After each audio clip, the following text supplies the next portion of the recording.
Hey, welcome to Chilly Nightmares. Tonight's story might follow you into your dreams. This is Chapter 2. In this video, you'll hear about a doll that shouldn't have moved, a cracked porcelain face that always seemed to be watching, and something that moved even when no one was near it. If you love true scary stories, make sure to subscribe and stick around. There's much more terror waiting for you. Now, let's begin. The first time that it happened, I was around 6 or 7. It's the first memory I ever had of my grandmother's townhouse. One bedroom was dedicated to a regular little cute hangout room. The other bedroom, that wasn't her room, was dedicated to her crafts. And in her craft room, there is this giant body-length mirror. On top of this mirror, sitting in front of it, was a porcelain/stuffed clown doll. I just hated this doll. It creeped me out.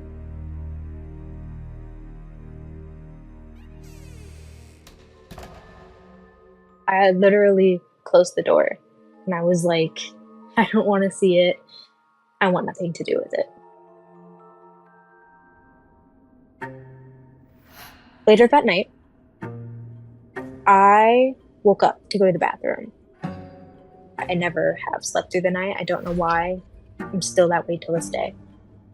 I remember getting up from her bed, crawling over her because I had to sleep near the wall. I was a wild sleeper, and I would fall off the bed constantly.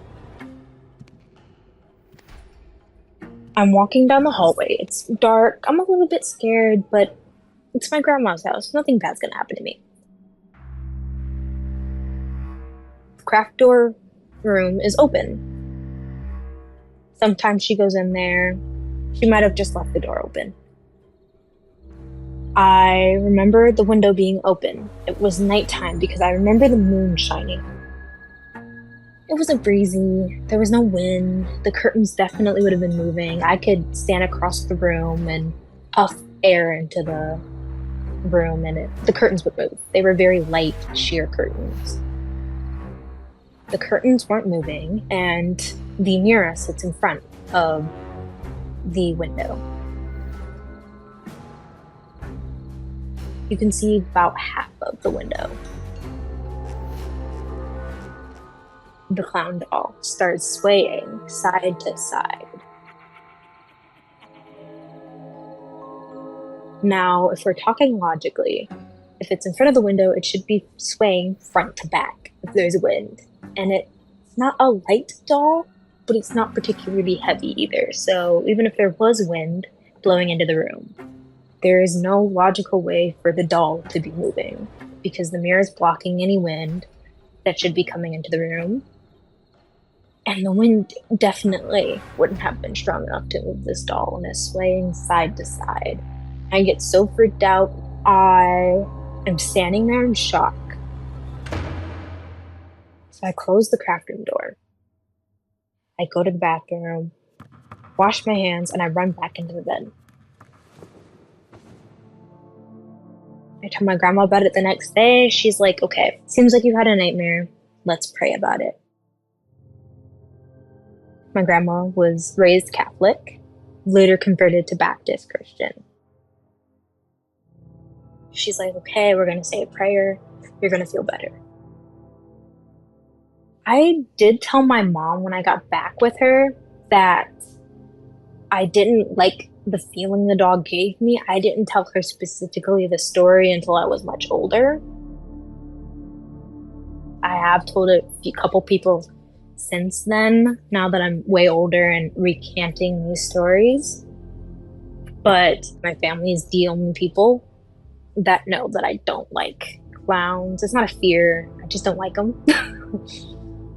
I never have. That's the only very vivid experience I have with this doll. After that, my grandma would put it away when I would come over because it was freaking me out after that day. I didn't like looking at it. I didn't like knowing it existed. I'm a very out of sight, out of mind type of person.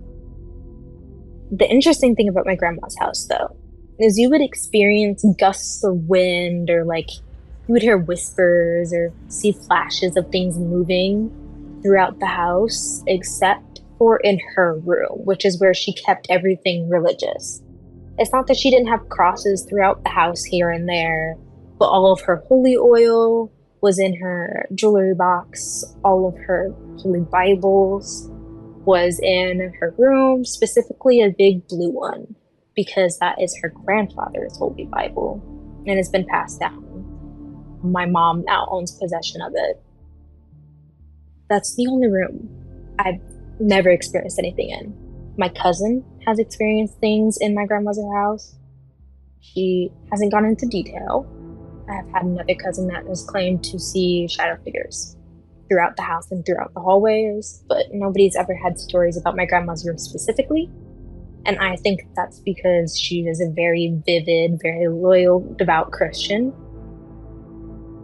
Whenever her grandchildren, any one of us, would have a nightmare, she would go through and re-bless the house. That's just how she's always brought comfort to us and comfort to herself.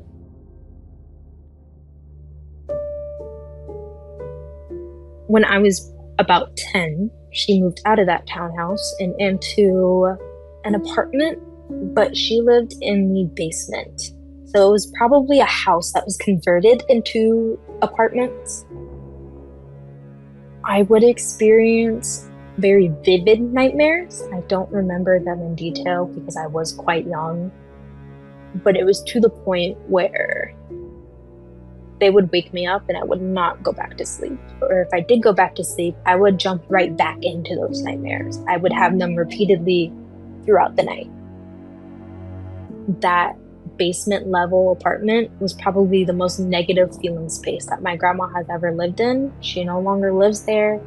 She moved out of there when I was 13, so my last year of middle school. She did move out of there.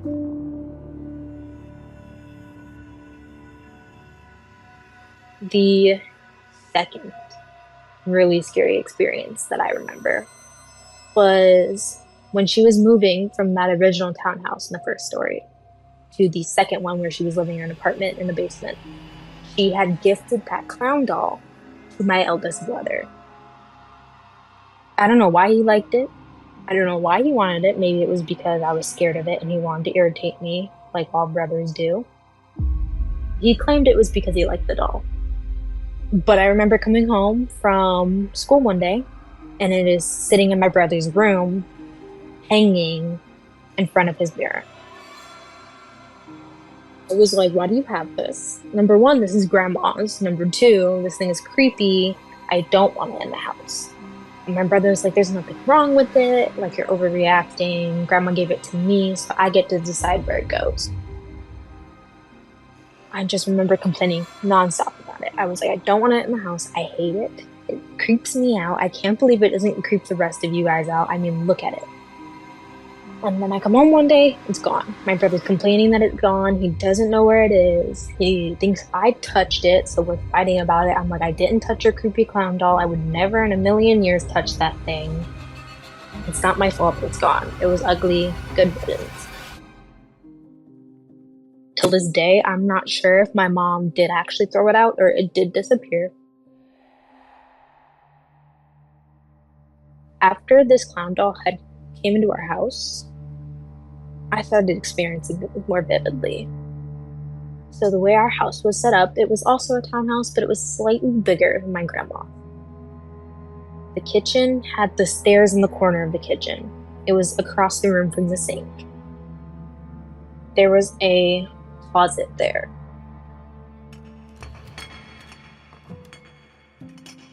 One night I had tried to be slick about not doing my chore, preteen hormones, I'm being sassy, I don't feel like doing the dishes. I'm like, if I pretend to go to sleep, my mom's not gonna wake me up. She does end up waking me up. It's like 10 or 11 at night. She tells me to go downstairs and do the dishes.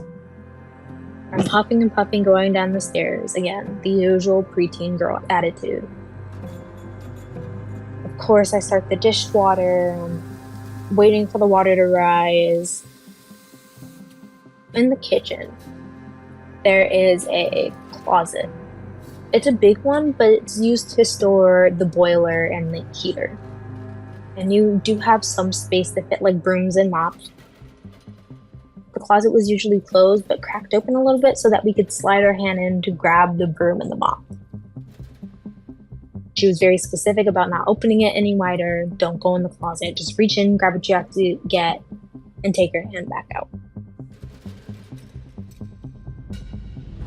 I am diagonally across from it at the sink. And I feel something staring at me. It's kind of like if you have a pet and they're laying down or they're sitting somewhere behind you. You can just feel them looking at you. But it's very intense gaze. I'm spinning around in the kitchen, doing a full 360, looking around, looking under the table, because my brother had a habit of scaring me. I waited for a little bit, turned back around, started doing the dishes again. I feel that stare on me again after, I want to say maybe 1 or 2 minutes of not feeling eyes on me. Turn back around and my eyes immediately connect with the slither opening of the closet door in the kitchen. My eyes are adjusting to it because there is no light in that heater closet. And I see the silhouette of what looks like something from a comedy movie where it's the youngest character on the bottom and it goes by age and it's like 3 of them. So the youngest, the middle child, and the eldest at the top peeking around a corner. The vibe it's giving is like I'm prey, like I'm being watched and I'm about to be chased. I turn back around and I start doing the dishes just a little bit faster. And I still feel that gaze on me. I turn back around and one of them has like their hand wrapped around the frame of the closet. I can see the fingers sticking out. I feel like once they know that I see them and I'm scared, they're going to get me. So I try to slowly and calmly turn back around and start doing the dishes, but I'm rapid fire doing these dishes. It's very clear that I'm freaked out.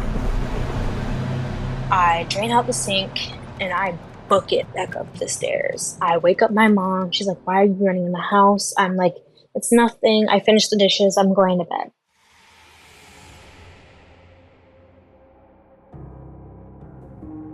I saw them on and off throughout my childhood.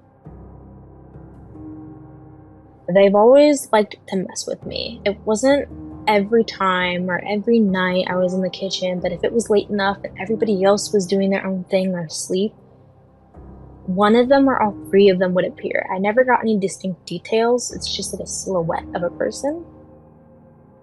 But they were short, almost like they were supposed to be children, but the vibes I was getting was definitely not childlike spirit. I always hated reaching my hand in there to get the broom. I would try to get my brothers to do it for me. I would try to get away with opening the closet door a little bit more so that I could see in there better, because I always thought one of them was going to like grab me when I went to go reach for the broom or the mop.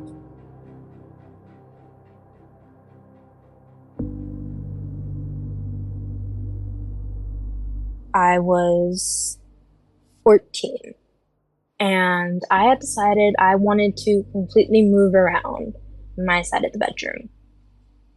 And I didn't want to do it with my mom's help because I had a very specific vision for how I wanted my side of the bedroom to look. So I had a desk and a dresser and a twin-size bed. Very simple. I had to fit all my stuff in there with my siblings' stuff. I had very minimal stuff. They had very minimal stuff, but I had half of the room.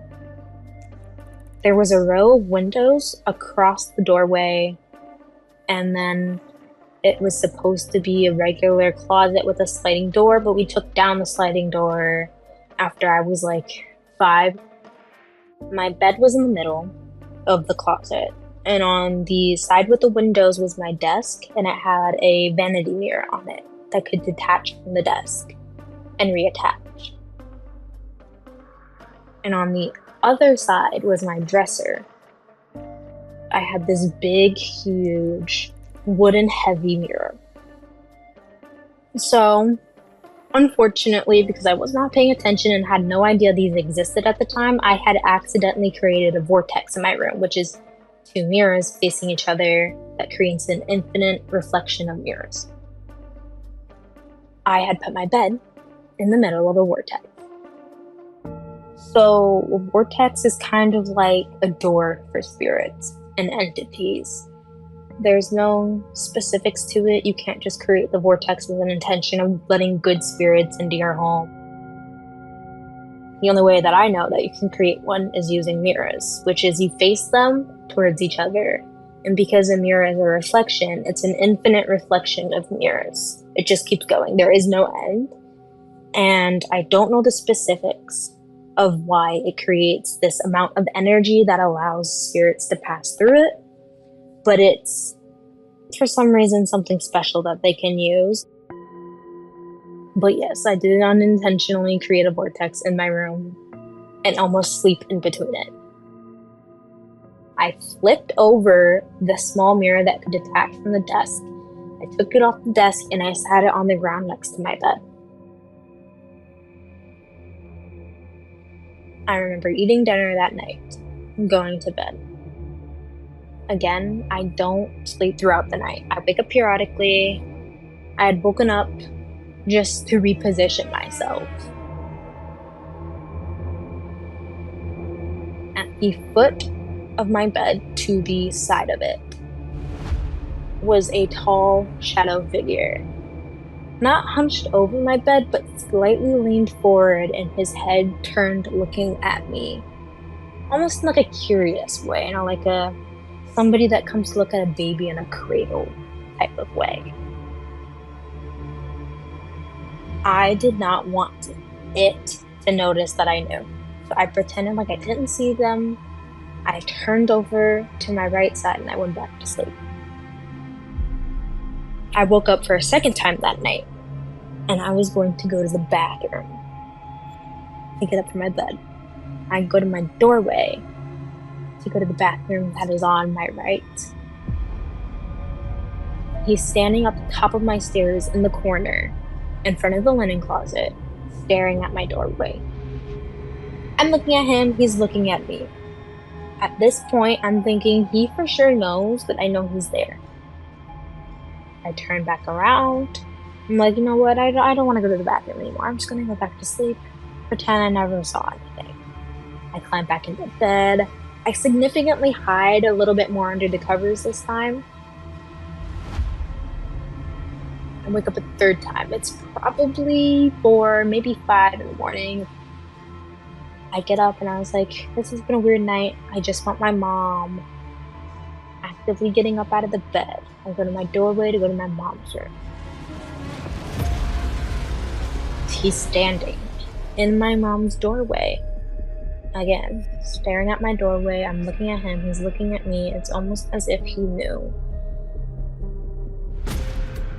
This time, he is actively blocking my pathway to my mother. I'm freaked out. This time, I don't even go back to sleep. I just go into my bed. I hide under my covers. At this point in my life, I haven't fully accepted the fact that I can see things. I can experience things. I can see things. I was raised Baptist Christian. That is what my mother is. She is still that faith till this day. I was taught that this isn't a real thing. Christians don't necessarily believe in spirits and demons walking around us and being around us. That's more of like a Catholic thing. So whenever I had told my mom about these experiences, she's like, it was just a nightmare. I had always had very vivid nightmares since I was a small child. So she's like, it was just a nightmare. It's okay. We're going to pray. You're okay. I did ask my mom a couple months ago, hey, when I told you about these experiences, did you actually believe me?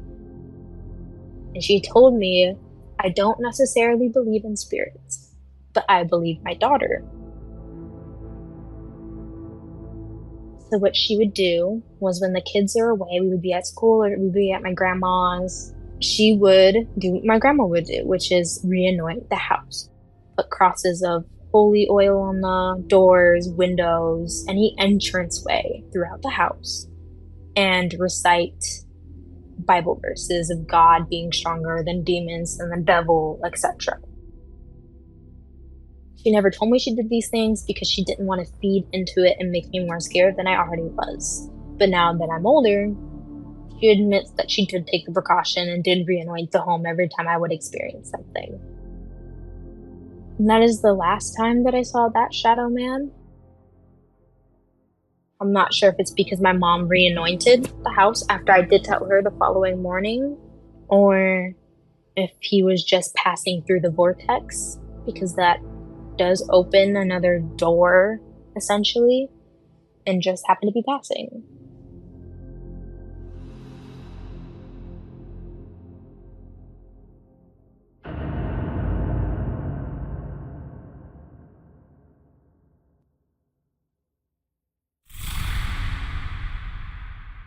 We had moved my junior year of high school. I was 16. This was my mom's first time buying a home, but it's customary for Baptist Christians when they move into a new space, whether it's a new office space, a new house, a new apartment, it doesn't matter. It's a new space that is your own, that you're going to be occupying. You're supposed to clean it, and then you're supposed to anoint it. You're supposed to ask God to bless it and to protect it, because this is your place, this is your home, this is your office. He protects you, and he also protects the spaces that you reside in. And then we moved in. I have my own room for the first time. I was loving it. My parents decided to move into the basement because my mom has a lot of stuff. I had taken the master bedroom upstairs. My little brother had taken that attic converted space. My little sister had taken the room that was next to mine. In that room, I had my bed that was across from the door. My desk was across from the windows. I had a walk-in closet, and I had a giant wooden dresser. I remember I spent all day decorating it, and I'm straightening up my dresser, just making everything look perfect. I remember I was falling asleep watching TV, because the TV is directly across from my bed, right next to that giant wooden dresser. This is the first time that I experienced sleep paralysis. When you experience for the first time, it's very scary. You don't know what's wrong, you don't know why you're experiencing this. Is this a nightmare? My eyes are starting to adjust to the darkness of my room. And on top of the big wooden dresser is this bigger entity hunched over, kind of like when a cat is sitting, but more hunched in the shoulders. Its head is tilted to the side, almost like it's trying to lean off the top of the dresser. Is staring at me, and I'm freaking out. It's black and white, stripes all over, and a really long pointy nose and really long fingers, and really sharp teeth. I can easily turn on the light and see if I'm hallucinating, but I can't move. I can't even blink. And I'm just staring at it, and it's staring at me, and it's smiling. Very cat type of smile. And it starts talking to me. I don't remember specifically what it said, probably because I was freaking out in that moment. But then I remember snapping out of my sleep paralysis experience and immediately reaching for my phone to Google, "Do they talk to you?" But I didn't see anything on the internet, on Google, about it talking to someone. And so I was like, maybe it wasn't a nightmare. Because if nobody else has experienced this thing talking to them, maybe it was sleep paralysis at first, and I had fallen asleep and it became a nightmare because it was scary. I do know it was for sure sleep paralysis. I just don't know what part that figure fits into, because he did talk to me. Ever since then, it has not happened, but to be fair, I did move out of that room. I was like, I don't want to sleep in here. I can't sleep in here now. Shortly after that, I did move out, and I do live in an apartment now with my boyfriend. I have not experienced anything in this apartment, even though I did not do what my mother would have liked me to do, which was anoint my apartment. The most recent experience was for my 19th birthday. My best friend, Ayana, had come to pick me up for my birthday, take me over to her apartment where she lives with her family, just spend the weekend there. Have a little girls' weekend, something to enjoy my birthday with. She gives me a necklace, and it is a Saint Benedict necklace, which is one of the saints for the Catholic religion, and he protects you from evil spirits and demons. They drop me back off on a Sunday morning, and I get ready to go to work on Monday. I go throughout the whole week at work. The only difference was I had a coworker that I was somewhat friends with. We had a falling out, and we were no longer on good terms. I go into work Saturday. Saturdays aren't mandatory for my job. You can sign up for them to make overtime hours. I'm talking to her titi, her aunt, and she's asking me what happened between us, trying to get the story. The department I work in is to pick orders for whatever contacts that the customer orders. And you go throughout the aisles and you just find the numbers and you pick them out of the boxes. That's it, that's all. It's very simple. Sometimes there are gaps in between these shelves, and you can see in between them into the aisle over, or like what's behind or near the vicinity of them, whatever's in the point of view of that gap. And that specific gap that I was looking at while talking to her titi was the one where we would get our papers from, with the list of contacts that we were supposed to gather for that order. And you can see people's faces, or like, depending on how tall they are, their chests. I'm looking through that crack, and I see her eyes looking back at me, and she has a very distinct way she wears her eyeliner, and we're the only people of color, Black people, in the job. So I know it's not me. I'm not looking at myself through the aisle. So I see her eyes looking at me. I paused talking to her titi, and I was like, oh, she's here. I didn't know she was here. And she's like, oh, maybe she was late because we were supposed to be there at 8, but she takes the bus. So sometimes with the city transportation system, you can run a little late. We go about our day, and at the end of the work shift, I'm talking to a mutual friend between me and that coworker. And I'm like, oh, where's she at? Like, are you guys not walking to the bus stop together? Don't you take the bus together now? And she's like, yeah, but she's not here.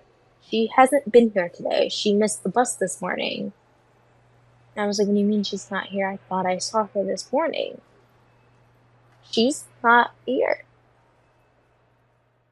The reason I bring this story up was because originally for my birthday, before we had that falling out, we were supposed to go over to this coworker's apartment just to celebrate my birthday, have a girls' night, because that ended up getting canceled. That's why my best friend came to get me. This coworker owns a Ouija board. I have never touched one. I knew they were going to be using it, but I wasn't going to be touching it. I was going to be going near it. That was going to be their fun thing for that weekend.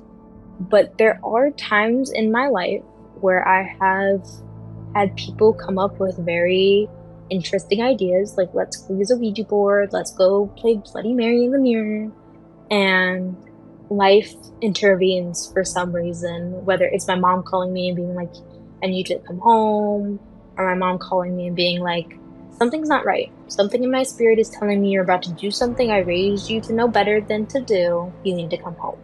This time it was just me having a falling out with her, and then me not being friends with her. So the whole thing was seeing her eyes through the aisle and not her face. I just saw her eyes, and I didn't hear her voice or see her walk in, was because in a lot of religions, and sometimes in the Bible, you do see a lot of mentions of the eyes being a window to the soul. And having known that she has experienced paranormal things in her apartment, she did tell me that she has experienced ghost children running around her home. Maybe that's because she does have a son, and they did latch on to the fact that there is a child in that home. I don't know. But because I know she has played with that Ouija board multiple times. And I do believe on things attaching themselves to people and to items and whatnot. Maybe that was the necklace showing me, that's my theory, that she does have something following her around, that it is confirmed that whatever spirit is roaming her apartment is definitely still there.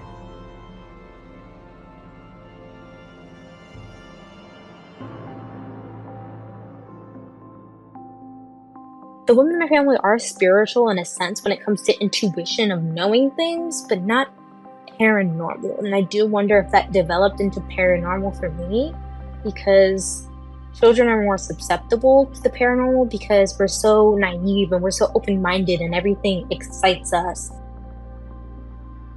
But I've always been very in tune. It's to the point where I can go to places and naturally tap into spirits that are there. It's like, yeah, there's one here right now. I can feel it here. But I'm just not gonna bother with it because it's not bothering me. I'm not bothering it. It can stay over there on that side. I can stay over here. For the most part, I do ignore it because I do believe once you start indulging in them messing with you, they will stay. And I'm not particularly religious, so I don't really have any prayers on hand. If I really do believe a situation calls for a prayer, I call my mom or I call my grandma, and I have them pray over the phone, or I have them give me a prayer to say while walking throughout where I live. I'm not sure if they enjoy, especially the more meaner ones, enjoy messing with people that are religious or come from a religious background, or if it's because I'm open-minded.